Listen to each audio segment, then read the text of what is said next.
Hello বন্ধুরা, এটা হচ্ছে কালো মুরগির মাংস।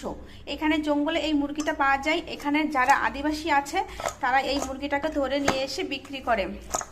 তো আজকে আমি রান্না করব হচ্ছে জঙ্গলের কালো মুরগির মাংস। তা চলো রান্নাটা শুরু করি। আমি প্রথমেই দিয়ে দেবো বেশ খানিকটা তেল।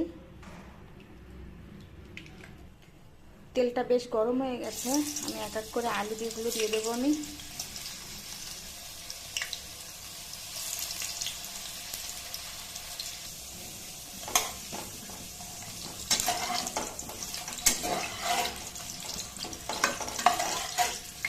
আলু একটু কম করে দিয়েছি, মানে চারটে ঠিক আছে, আমরা চারজনা মানুষ, এক পিস করে। আলুগুলো লাল লাল করে ভাজা হলে উঠিয়ে নেব। এদিকে মাংসতে আমি একটু টক দই,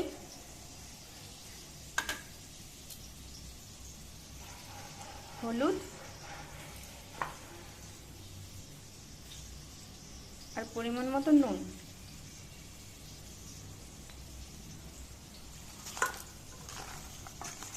দিয়ে ভালো করে মাখাতে হবে। এটা একটু আগে থেকে মাখিয়ে রাখলেও ভালো হতো, আমার হাতে টাইম নেই, তার জন্য আমি এখনই মাখিয়ে নিচ্ছি।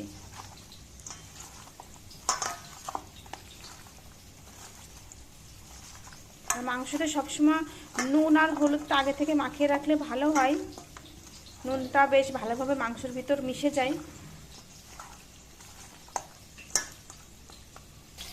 এদিকে আলুগুলো ভাজা হয়ে গেছে, আমি এক এক করে আলুগুলো উঠিয়ে নেব।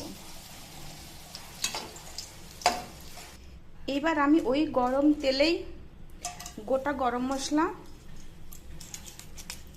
তেজপাতা, একটা শুকনো লঙ্কা আর কিছু জিরে দিয়ে একটু নাড়াচাড়া দিয়ে, এখানে আমি যে মশলাটা পেস্ট করেছি এখানে আছে আদা, রসুন, ছোট একটা পেঁয়াজ দিয়েছি আর দিয়েছি।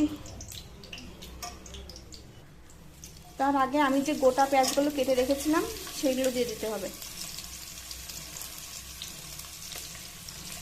এটা দিতেই ভুলে যাচ্ছিলাম। আর এইদিকে আমি সিদ্ধ করে রেখেছি পালং শাক। এটা মাংসের ভিতর দেবো না, এটা এমনিতে খাওয়ার জন্য রেখেছি। পেঁয়াজগুলো বেশ লাল লাল করে ভাজা হচ্ছে, আর গোটা গরম মশলা দিলে সুন্দর একটা গন্ধ বেরোয়।